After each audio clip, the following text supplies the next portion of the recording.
Siguiendo una tradición republicana, el presidente de la República invita a los periodistas a conversar en el Palacio de la Moneda, con el cuadro de Mata, famoso. Vamos a conversar con el presidente Sebastián Piñera, quien prometió agenda abierta. Presidente, muchas gracias por recibir a la red. Y obviamente tengo que hacer mención al Te Deum. Ayer habló el arzobispo de Santiago y hizo alusión a un malestar en Chile. Y que eso sería producto de una crisis de confianza. ¿Comparte ese diagnóstico del obispo? Sí. Creo que hemos tenido crisis de confianza que se refleja, por ejemplo, en la baja evaluación de las instituciones. El Congreso, el gobierno, los partidos políticos, incluso la propia Iglesia. Y los medios de comunicación. Y los medios de comunicación. Pero siento que estamos superando esa crisis de confianza. ¿Qué le hace pensar en eso? Por ejemplo, el acuerdo que logramos en la reforma tributaria, que partió como una pugna sin salida y terminó con un gran acuerdo que nos ha permitido recaudar $1.000 millones adicionales que se van a destinar íntegramente a financiar la reforma educacional, que ha significado un mayor esfuerzo de las empresas y un alivio a las personas, a la clase media y a las pymes. Y por tanto ese fue un gran resultado que reflejó diálogo y buena voluntad. Ojalá hubiera sido más temprano, pero más vale tarde que nunca. Presidente, estamos celebrando las fiestas patrias. El fin de semana vamos a tener ya la campaña municipal desplegada en todas partes. Eso significa que se entran los ciclos electorales.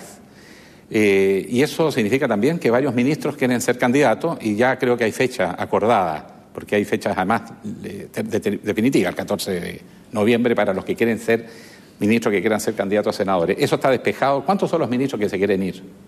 Lo sabremos el 14 de noviembre, pero lo que le hemos planteado a los ministros es que es perfectamente legítimo que los que tengan vocación de servicio público y quieran expresar esa vocación en el Congreso, lo hagan.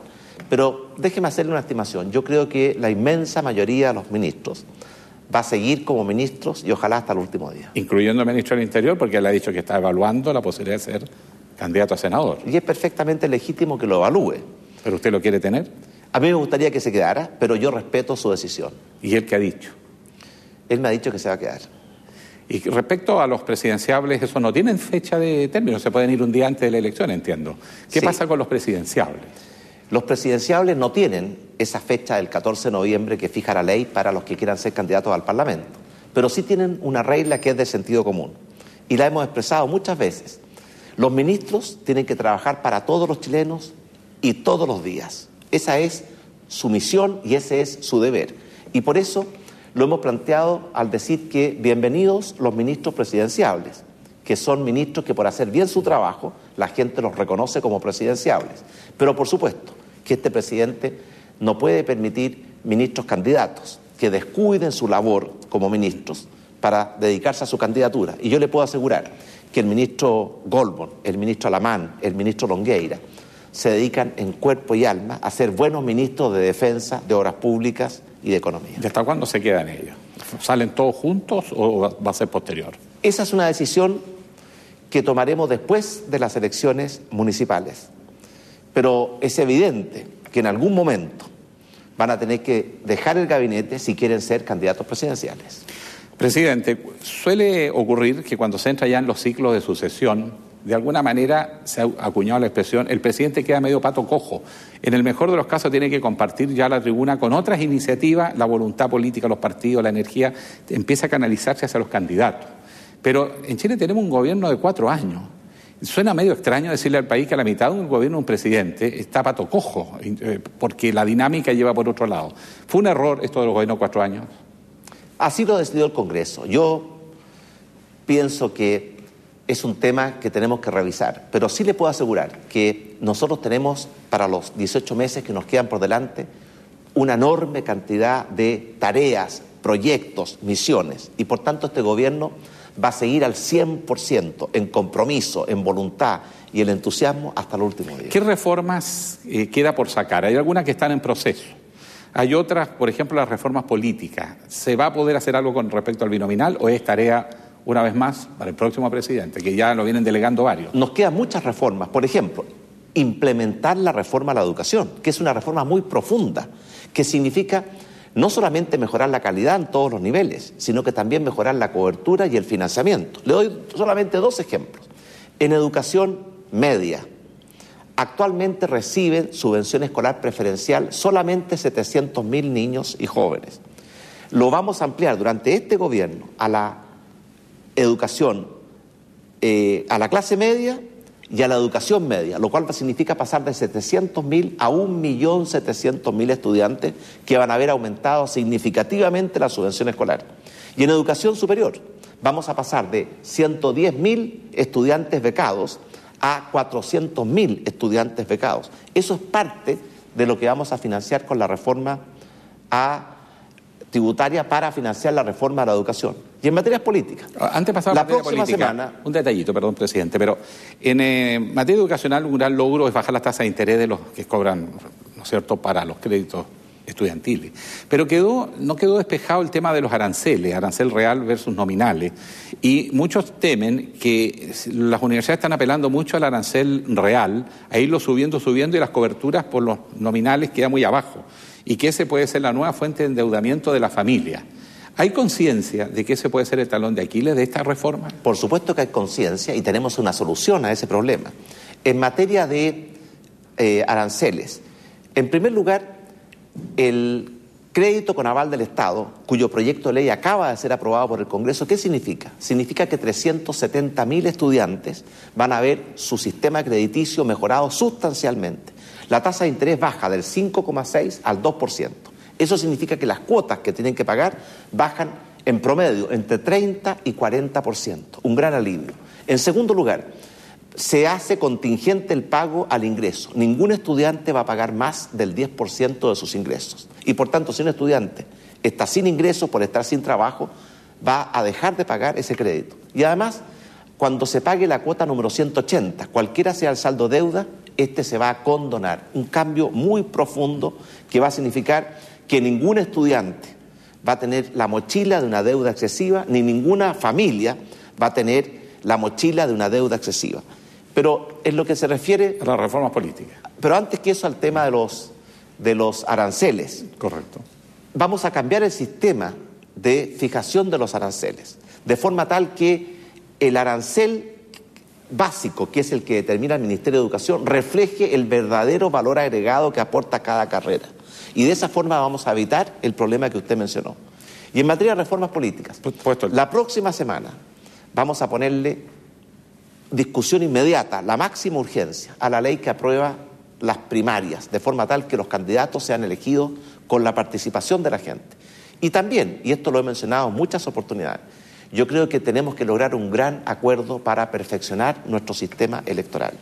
Eso es algo que está pendiente, pero para lograr ese gran acuerdo se requiere un clima más reflexivo, más racional, de mayor diálogo, de mayor buena voluntad, que yo espero poder generarlo y encontrarlo en los parlamentarios de nuestro país. ¿Lo del binominal es posible aún?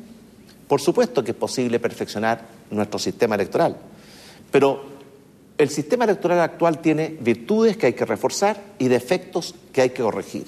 Y a eso ha apuntado siempre nuestro llamado y nuestra invitación a generar un diálogo. Diálogo que tiene que ser... ¿Pero es meta de su gobierno sacar esa reforma al binominal? Es meta de nuestro gobierno lograr un gran acuerdo, porque déjeme decirle, una reforma al sistema electoral requiere grandes mayorías en el Congreso. Y por tanto la única forma de hacerlo es con acuerdos. Y vamos a buscar esos acuerdos. Y en la última línea de consulta, con el Poder Judicial ha habido algunos roces. Los jueces han reaccionado sosteniendo, la Corte Suprema, de que se ha afectado su ámbito jurisdiccional, es decir, la capacidad y atribución de los tribunales de ver ciertas causas, más allá de las críticas que se puede hacer a su fallo. Por lo tanto, hay dos temas aquí pendientes. ¿Cuál es el ámbito de la crítica que el gobierno hace al Poder Judicial? ¿Tiene que ver simplemente con las resoluciones que toma, que son dignas de opinión de todo el mundo? ¿O es el ámbito de jurisdicción, sobre todo, por ejemplo, en temas medioambientales? Mire, este gobierno y este presidente respeta la autonomía y la independencia del Poder Judicial y, en consecuencia, acata sus fallos. Eso está fuera de toda discusión. Pero al mismo tiempo, en Chile hay libertad de expresión y, por tanto, podemos tener nuestras propias opiniones respecto de los fallos de la justicia, como lo expresó la ministra Benítez respecto de un fallo en particular. Pero lo más importante es que nosotros como país tenemos un gran desafío. Necesitamos una matriz energética que genere el doble de la energía que está generando hoy día y que lo haga en forma más económica, porque hoy día la familia chilena está pagando cuentas por la electricidad demasiado altas. Pero es ámbito, ¿considera que es legítimo que los jueces fallen cuando hay reivindicaciones, demandas o presentaciones de civiles al Poder Judicial por estimar su derecho conculcado durante la evaluación de un proyecto por su impacto ambiental? La Corte Suprema falló un recurso de protección que lo que busca es proteger derechos constitucionales, y eso es legítimo y está contemplado en nuestra propia Constitución. Pero el gobierno, además de respetar los fallos de la justicia, de velar por el buen funcionamiento de la institucionalidad ambiental, tiene que preocuparse de enfrentar el desafío de la energía.